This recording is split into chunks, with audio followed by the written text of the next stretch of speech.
All right, welcome, Bears fans, to this Week 5 episode of the Bears Brothers Postgame Show, which is our first one on Blab, by the way.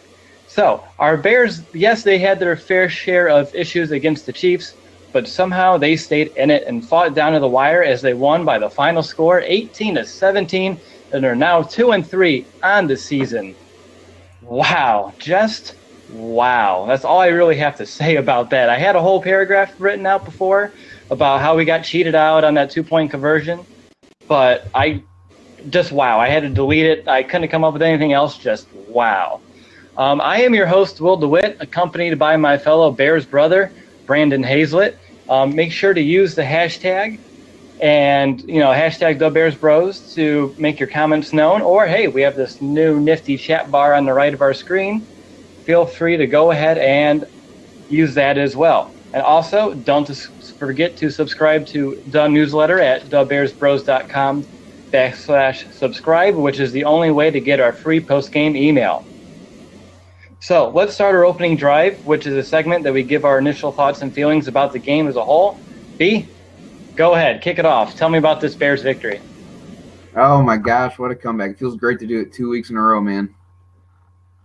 You know what? The defense stepped up and looked really good. I was really impressed with that. I was really impressed with Cameron Meredith in the closing minutes of the game there as well. I mean, I'm just happy as could be right now. It's great to be able to come back 2 weeks in a row and be able to, talk about it instead of talking about, more losses. Yeah, my opening drive, I'll start off with a few things here. Yeah, in the beginning we had a little bit of a lack of protection. The wide receivers being hurt obviously seemed to hurt this team a little bit right away. Bears penalties are still a big issue that we need to discuss later on in the show. Cutler, yes, he was inconsistent. I have a lot of negative remarks here I wanted to say about his play, but I don't even know. With that play, we'll get to the play, but I just wow again. But we'll talk a little bit about Cutler's play. Defense, I thought they did their part today, as they definitely stepped up and proved that even though they are not the biggest issue on this team. And other than that, I just want to talk about, again, that 2-minute drive and just how miraculous that was. And I just can't wait to get the show started. So let's kind of just get into it here, guys. All right, B, let's start with our first segment of the show, which is obviously our bear down of the game. B, what was your bear down today? What a touchdown catch by Marquise Wilson. A back foot throw from Jay Cutler hits Marquise only where he can catch it. I got out of my seat on that one. Yeah, that was just amazing. I mean, the fact that Cutler, Grassu had a low snap, he dropped it, and I was thinking, crap, this is it. That's not going to go well either. Cutler's going to get sacked or something else is going to happen in that play. But for him to pick up that low snap and to just, with the touch pass. Oh, yeah, that was Forte. But, yeah, you're talking about the one with Wilson, though. Sorry. I'm talking about the one with Wilson. You're talking about – I'm just so excited about it. I can't get the 2-minute drill out of my mind. But, yeah, no, the one with Wilson was nice, too. Like how he just, touched past that, and it was, like, right only where Wilson can get it. That was pretty nice. Right over to – that was just beautiful. All right, so I'm going to go ahead and I'll share my bear down of the game. I'm still going to – Forte touchdown. You know what? Since I've already talked about it, yeah, it was the Forte touchdown. Again, like I said, low snap. Somehow Jay picked it up and just, lobbed it right up there, right in Forte's hands. Beautiful. For everything that Jay did wrong today, that was the one thing that he did right. Yes. Yes. Well, let's move on to our next segment of the show, which is going to be our oh brother kind of moment of the game. Obviously, there was a lot of issues with this Bears team, like I stated in my opening segment. But I'm going to go with the easy one, which was that Cutler fumble that resulted into the Kansas City touchdown. Grassu, he couldn't hold his guy down. He couldn't keep the block, and then Cutler got hit. I still think Cutler needed to hold on to the football there, but that was the one play that made me really go, oh, brother. Like, I was not feeling good after that play. Yeah, go ahead, B. What's your? Oh, yeah, go ahead. There we go. What's your old brother moment? My old brother moment is going to be the second drive of the fourth quarter for the Bears on the 4th and 3. I mean, it was a quick pass by Cutler, and he underthrew Mariani. I'm not totally sure what was going on because we had 3 wide receivers to the right. Mariani just did a quick, out route to the sideline, and we had the other 2 guys just going straight and weren't even really looking for the ball. So it was obvious that, they were looking for Mariani, but Cutler should have noticed that they were coming with a blitz because they had everybody on the line, and he was still just targeting Mariani and didn't even really make an audible to get one of those guys over the middle. Yeah, that was a very, like you said, that was just poor execution, poor all around. So let's move into our next segment of the show, which is kind of like you and I going back and forth with some talking points. Kind of want to call this the Bears breakdown. So, B. Hi. Well, I'll go ahead and keep talking here. Alshon, he hasn't played, at all this, this most of the year. You've only got to watch only got to play in the one game. So my question to you, Brandon, was do you think Alshon's going to even play in October? And do you think that his lack of playing time and lack of not being out there is hurting his, value coming into next season with a new contract? Do I think he'll play in October? I mean, his day-to-day injuries have kind of turned into a month-by-month injury. I think he'll get in, next week or at least after the bye week. So I guess it doesn't really put him in October. But I think that he'll at least try and make an attempt. I think after seeing, what the team has done the last 2 weeks, I think he wants to try and get out there. Will it bring down his trade value being out so long? I think it kind of does, but that's just because he's not playing any. He needs to get him to play to increase his value if that's what he wants. No, that's what I'm saying. He's going out for that big contract, after this year, and he's going to have a hard argument with, front management of either the Bears or any other team in free agency because, he can say, I want X amount of dollars, and they're going to go, well, I mean, if you're only going to play, a third of the games or half of the games in a season, we're not going to pay you that kind of money. Right. All right. He's got to get out there and prove that he's worth it. No, exactly. All right, so something I wanted to bring up, which I don't know if you heard, but did you hear John Lynch keep referring to Cutler's hamstring as a torn hamstring? Yes, I noticed that a couple times, but that was the first time I'd ever heard that. That's what I was wondering. I was wondering if either he was misspeaking or did he get any other knowledge this week of, going to Bears practices and he heard it and he either accidentally kept saying it or he just said, who cares, I'm just going to say it was torn because it was every time that he said it was torn. It wasn't just like a one-time slip of the tongue. I mean, every time he talked about Cutler's hamstring, he referred to it as being torn, which if it was torn, gutsy Cutler. I mean, I don't think so either, but if there's still some way that it was like a small tear and he's out there playing, damn. Like, if people want to question Cutler's toughness, it's one of those things between, the injury. That's the thing. He played today with that injury, which you could tell with a couple of the passes that were kind of like ducks or wobbly or just he couldn't step, he couldn't really step into his throws a little bit, but still he made the plays when they mattered most. Oh, yeah.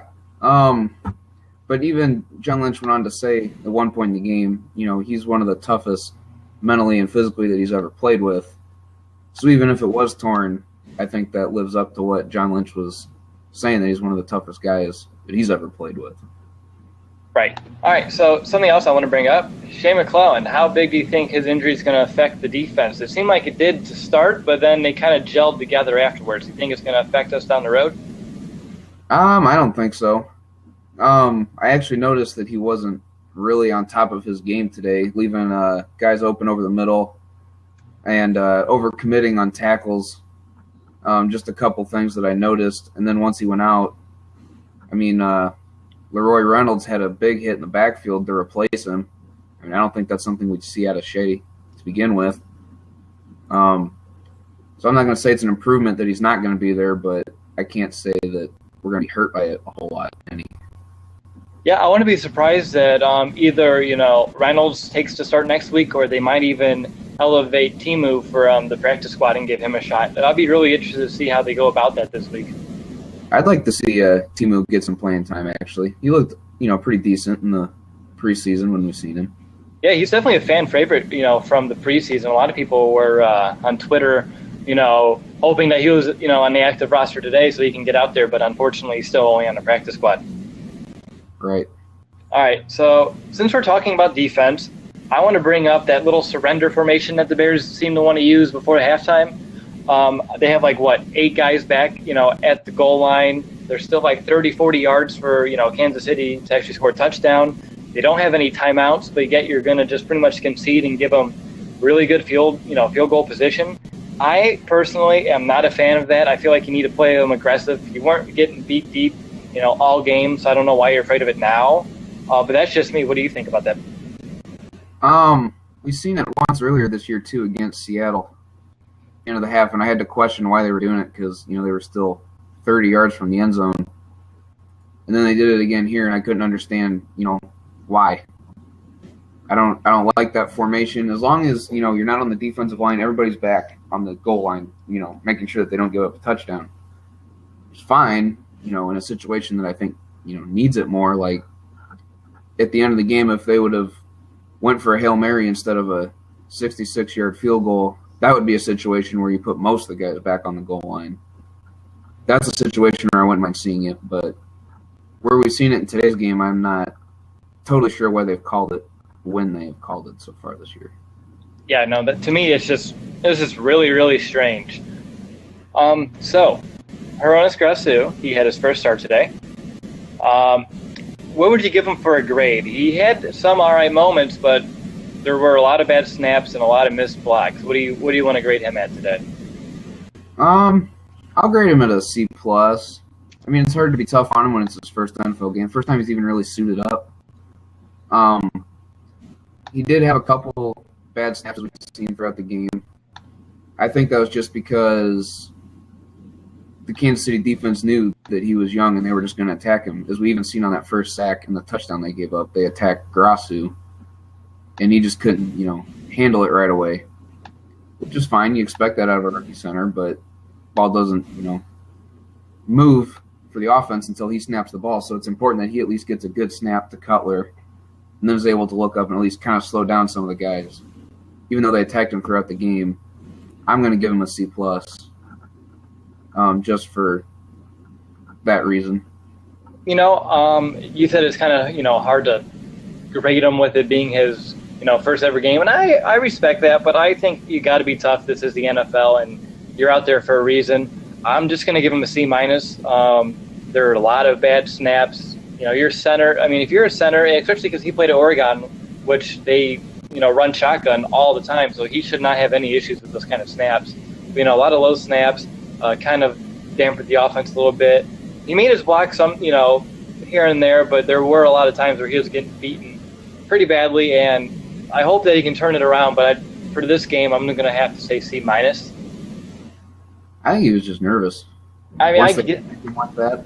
Yeah, I get being nervous. I do. But like I said, it's the NFL. You got to put those, hold those nerves in check and just go out there and perform, which he didn't do that on a consistent basis. So let's kind of just go through, each of the, different positions, both offensively and defensively. Let's start here on the offense first. Quarterback, Jay Cutler, again, had a lot of erroneous throws would be a good way to phrase it. A lot of overthrows, a lot of underthrows, a lot of wobbly balls. I think it's more than likely just that injury, showing up a little bit. But all in all, again, he made the plays when he had to, and when the game was on the line, he was just lights out. No Alshon, no Eddie, still obviously no Kevin White. So his top 3 guys that he thought he was going to have to play with, not here, but he's still finding ways to have back-to-back game-winning drives in the last 2 weeks. What do you think about Jay's day? Overall, I don't think he had a bad day. It was nice to see him lead, the 2-minute drive at the end for the second straight week, like you said. He had 241 yards passing. He didn't throw an interception today. Surprised me because I said earlier this week that you have to give him a turnover, and I said it'd be the interception, turned out to be the fumble. Um, but if I were to grade his game, if that's what we're going to do here, I'm going to give him a solid B to a B minus. There were a couple throws where he could have completed. He was short on a lot of throws today. I don't know if that was due to his hamstring, but just some of the easier passes, I think he just needs to make, even if they're fourth, fifth string guys, because we've seen now that he can lead these guys to game-winning drives. So I just like to see him do it more consistently throughout the game. Yeah, I totally agree. Before the last few minutes of the game, I was at that C plus range for Cutler, but then afterwards, with obviously the throw to Marquise and then the throw to Forte, and just marching him down the field, I had to bump it up to at least a B, because without him, we wouldn't have won today. There's no way we do this with Plus and the under center. So for that, I commend him. Thank you, Jay. We needed you today, and you definitely stepped up when your number was called. So looking here at running backs, not a lot of people got, besides Forte, got a lot of touches. Langford had 2 with only, negative 2 yards. Didn't get a lot of touches today. Jaquiz actually left the game with an elbow injury. So it's pretty much all Matt Forte, who finished with 18 carries for 71 yards. And, of course, he had, the game-winning touchdown. Overall, I thought he did Matt Forte things. Matt's Matt. We know what we're going to get from him. I would just like to see the offensive line create more lanes for him, because when he has just a little bit of room, he can be dangerous with the football. And it seems like he's able to do it early. The defenses adjust, and then we have a little bit of a difficult time adjusting back and kind of finding ways to get him, the ball in some open space. I think that, it's good that we're relying on him because he's a reliable guy. But I don't think that we had to so much in this game. I think we've shown in that last 2-minute drive, at least, when the game was on the line, that other people are able to step up. I don't know if, that's Adam Gase saying, well, we're just going to, be secure and put it in a guy that we know is reliable instead of relying on fourth, fifth, and sixth string receivers. But I'd frankly like to see him take more shots downfield early in the game. I mean, they were real conservative with their play call. I mean, they didn't hardly let Kansas City touch the football in the first quarter, which was nice to see. Mm-hmm. But I think you still got to take a couple shots downfield early in the game, not just rely on him so much. Yeah, I totally agree. It seems like they're very conservative to start the games, and they only want to take the shots when they desperately have to. And then obviously the defense is going to be sitting back waiting for it. So I definitely understand what you're getting at there, B. Well, speaking of going down the field, let's talk about these receivers. Marquise Wilson, 6 catches. Let's look here. Bellamy, 6 catches. Cameron Meredith, 4. So, I mean, those 3 guys alone, had 16 catches between them, which is quite astonishing considering how little bit of production they've all had. Last week, we kind of clamored that Marquise Wilson had his, career day. Well, today, I'm going to say today was his new career day with, 6 catches, 85 yards, and obviously a big touchdown to help us get within another score coming late to the game. Overall, I was impressed with the whole group. I thought they did pretty much all they could do with, all the injuries. I mean, obviously, they still seem to lack a little bit of talent when it comes to creating some separation, which I want to say is understandable because they weren't expecting him to be in this role. But again, if I'm going to have to say with Aronis Garcia that if you're in the NFL, you're here for a reason, you have to perform. Well, you have to do it. I mean, they still put out a performance, but still they need to work on creating a little bit of separation. I think that's the one area where they can work on and improve. What about you? No, I have to agree. They need to be able to create separation, but I think that just comes with experience. A lot of those guys are still pretty young. I think Marquise Wilson's still having a breakout. I'm going to say this is going to be a breakout season for him. Even when Alshon and Eddie come back, I think they're still going to look at him. I think between these 2 games, they realize that he's a pretty reliable target. And what astonished me was Martellus Bennett didn't get his first catch until fourth quarter. Yeah, Marty was very quiet. Well, they kind of blanketed him. It seemed like they were just pretty much shadowing him all across the field all day. Oh, yeah, Eric Berry had his number in the coverage. We even seen it late in the game when they targeted him more, took chances on him. But that still kind of was an astonishing number, I guess. He only had 4 receptions. The first one came in the fourth quarter. He was targeted 11 times today. Yeah, in that Um, second to last drive with Marty, he cut the ball there, was short of the first down by a little bit. He had 3 Kansas City Chiefs on him, and I swear they took off his helmet on purpose so he had to go out for a play. I really do. I didn't pay much attention to when they took his helmet off. I just seen him running off without it on, and was like, "Well, now he's got to come out," and didn't think anything of it. Yeah, it seemed like some guy had him in a headlock and ripped it off. I was like, oh man, they just wanted him to sit out a play because obviously we're a little weaker without Marty on the field. Getting pretty tired of covering him, I guess. Yeah, I mean he's a workhorse. He's an out there. He's a grinder. He does it each and every play. So I can definitely see how they can get tired of covering him for sure. Any other standouts there in the receiving corps? I have a question for Sure. you.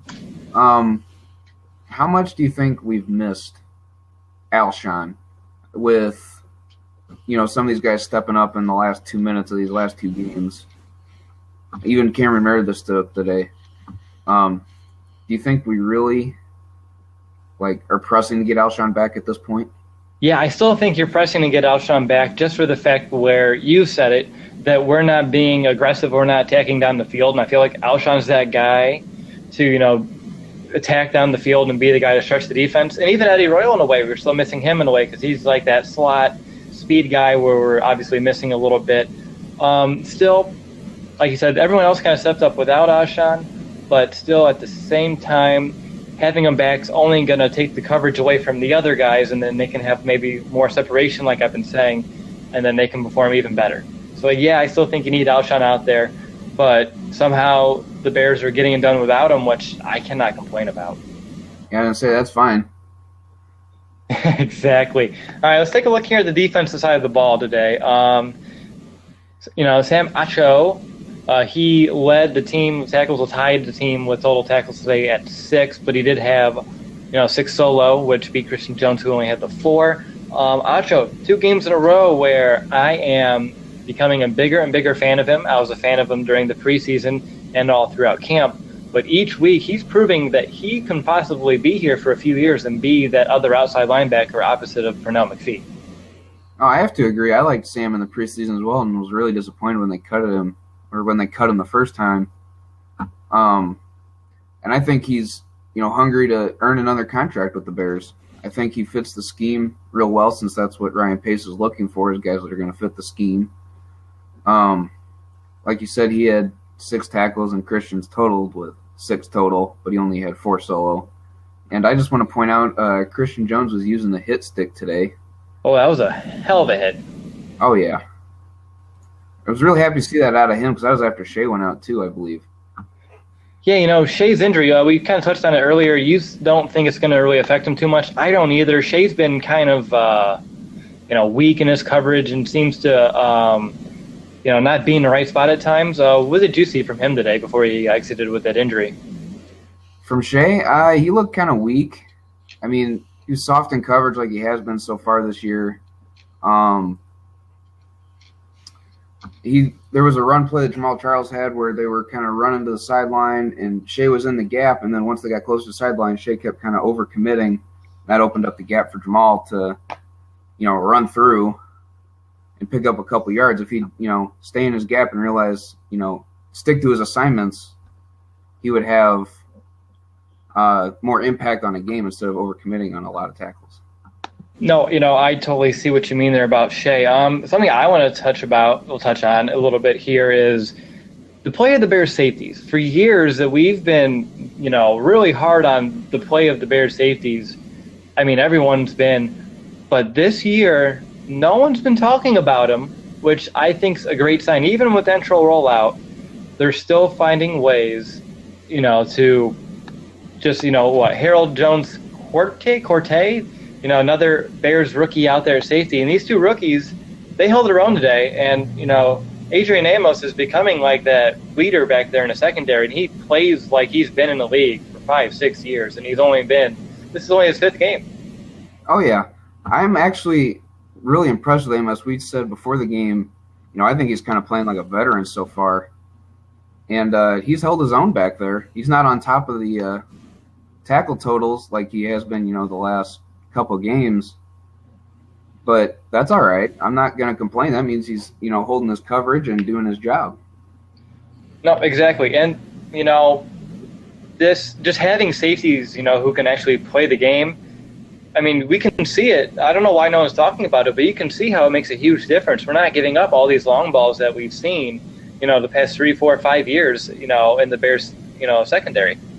Right. I don't even think Alex Smith, took a shot deep, hardly at all today. No, it was all short, all screens, and that's, I understand that's the way you got to attack this Bears defense right now. But, yeah, the Bears have held – that's, again, why – okay, you go to that surrender defense. Why are you running that? No one's beating you over the top. Why are you running that? Right, yeah. Especially in the situation that they called it today, I'd rather have them play a press coverage. No, exactly. Might as well just play press and then, press your luck. I'm sure that they're not going to beat you deep, and if anything, who knows, you might get a turnover out of it. So just laying back and letting them get 10, 15 yards and pretty much guarantee they're going to make the field goal. Oh, yeah. All right, so today we had 3 sacks, it looks like. We had Willie Young. I know we had Lamar Houston and Pernell McPhee. Hey, maybe Willie Young kind of up his trade value a little bit because we all know he wants to be traded.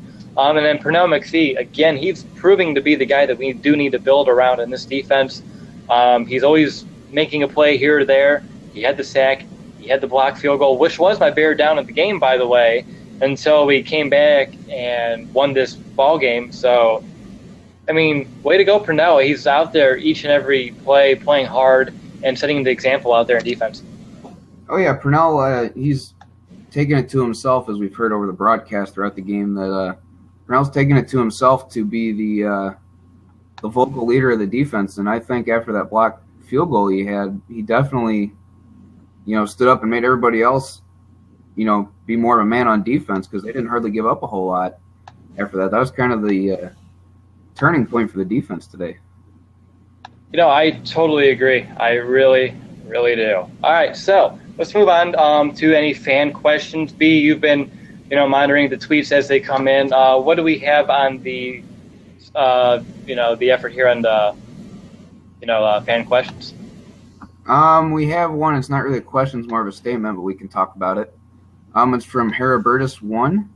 He says, I feel we are a better team than last year. We need to recover Jeffrey, Royal, and White. What's your take? Yeah. Can you actually repeat that? You kind of broke up on my end. Oh, okay. That's fine. He says, I feel we are a better team than last year. We need to recover Jeffrey, Royal, and White.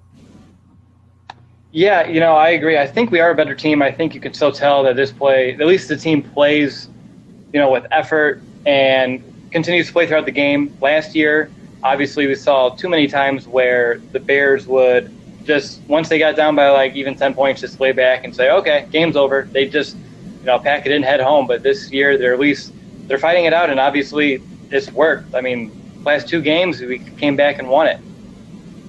And I think you have to credit that to John Fox. Yeah, I do too. I think they are, a very well-experienced staff, and they know what to put into a team. And I think that helped drive these last 2 comebacks. I totally agree there. All right, do we have any other fan questions? That is the only one. Oh, man. Well, hey, some weeks we get more than others. Yep. All right, so that's going to kind of lead us into our closing segment of our show, which is going to be our 2-minute drive, where we kind of put everything into perspective this week as we kind of talk about this game, looking forward to next week as we, finish it all up. So, B, go ahead and start your 2-minute drive. All right. Well, I am really ecstatic that the defense was able to step up today and only give up essentially only 17 points. I mean, the defense didn't give up all 17 of those, only gave up 10. That is a huge improvement from what we've seen in weeks before, and they're only getting better, and I love it. Pernell McPhee is starting to fill into his element here. I was kind of questioning whether or not, he'd be able to step up and be the leader that the team wanted him to be, and so far today I think he proved it. He only did have 2 tackles, but he did have a sack today and the blocked field goal. Shout out to Pernell. Also, shout out to Robbie for becoming the team leader or the franchise leader in points today. I'm still not going to hop on the Jay Cutler fan bus just yet because he kind of did this his first year under Trestman. He looked really good, and everyone hopped on the train, and the next year he kind of deflated. So I'm not going to totally hop on that bus yet, but I do appreciate him, having two comeback drives in the last two games here. Shout out to him. And he didn't have an interception today. Did not have an interception, I mean to say. And we're going to continue to fight through these games with 4th, 5th, and 6th string receivers with Marquise, Cameron Meredith, and Josh Bellamy. Shout out to those guys for stepping in when we need you. Yeah, that's about it.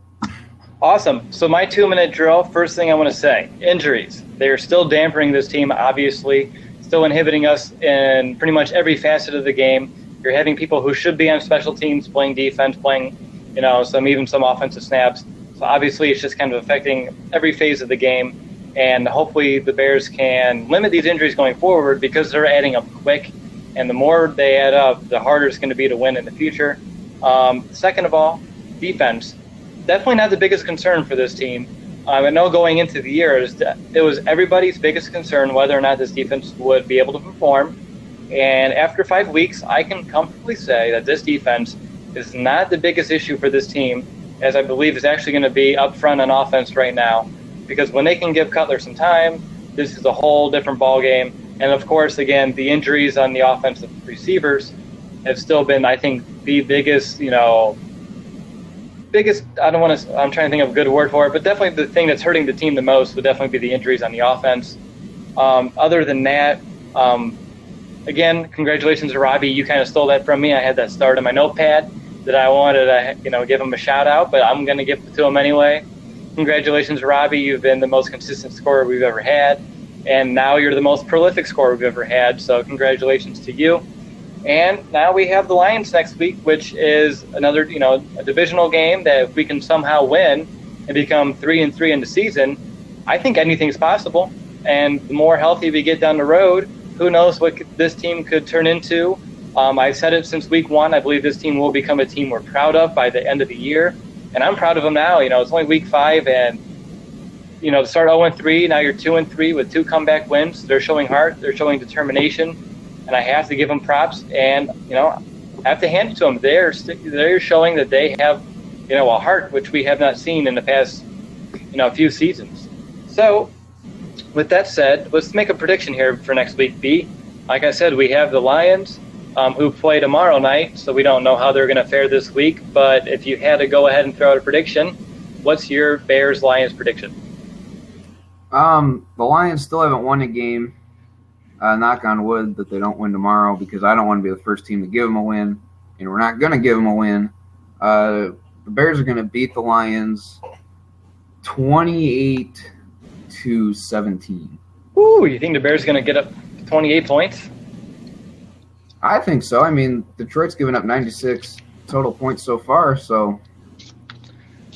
That's fair. I'll give it to you. All right, so I will go Bears 21, Detroit 17. I think that sounds good to me. Bears will be 3-3, and like I said, after that, anything is possible. So I think that's going to do it here for this Week 5 episode of the Bears Brothers Postgame Show. Don't forget that you can subscribe to the newsletter at thebearsbros.com/subscribe, which is the only way to receive our postgame email. And as always, thank you again. We'll be live immediately after the game against the Lions. So for my co-host Brandon and for myself, we got a hell of a win today. Way to come back. Bear down. Take it easy, and we'll see you next week.